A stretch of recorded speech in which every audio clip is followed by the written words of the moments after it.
मलाई एउटा अचम्म लाग्ने कुरा कि नेपालमा अहिलेसम्म जति पनि आन्दोलनहरू हुन्छ नि, जस्तो पञ्चायत कालदेखि अहिलेसम्म जति पनि आन्दोलनहरू भइरहन्, पञ्चायत कालमा पनि भयो, अनि पछि 46 सालमा अनि 62-63मा भएको आन्दोलनहरू, जेनजी आन्दोलन, अहिलेको फेरि बालन सरकार आएपछि फेरि आन्दोलन भइरहेको छन्।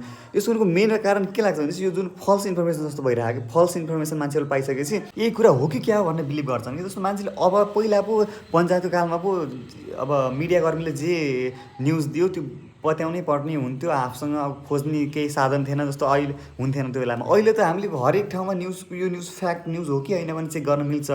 यदि हामीले त्यो न्युज मात्रै, हामीले फ्याक्ट न्युज, रियल न्युज मात्रै लियौँ भने पनि धेरै यस्तो आन्दोलनहरू, यस्तो कुराहरू रोकिन सक्छ जस्तो लाग्छ मलाई। किनभने हामीले पाउने हरेक इन्फर्मेसनहरू बालनको सरकारले एउटा कुरा गरिरहेको हुन्छ, अर्को न्युजमा आइदिरहेको हुन्छ। अनि हरेकले चोकमा पत्रकारहरूले आफ्नो भ्युजको लागि हो कि अरू यतिकै अब फेसबुकले पैसा दिन्छ भनेर अब भ्युज चाहिँ भनौँ पैसाको लागि अब फल्स इन्फर्मेसन दिइरहने। अनि इन्फर्मेसन कन्ज्युमर जस्तो इन्फर्मेसन हेर्ने मान्छे हामी जस्तो, अब हामी बनाउँछु, मैले इन्फर्मेसन दिइरहेको छु, तपाईँले इन्फर्मेसन लिइरहनु भएको भने तपाईँ इन्फर्मेसन लिउने मान्छेले तपाईँले लिएको इन्फर्मेसन सही छ या गलत छ भनेर त्यो आफूले फ्याक्ट चेक गर्नुपर्छ यो जमानामा, यो टाइममा।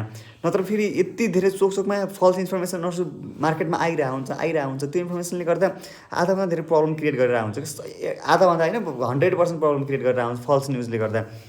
त्यही भएर यो तपाईँले यो विषयमा कस्तो लाग्छ, मेरो पर्सेप्सन हो यो हो कि क्या भनेर लागेको। तपाईँले यो विषयमा कस्तो लाग्छ कमेन्ट गर्नुलाई, यो फल्स इन्फर्मेसनको बारेमा।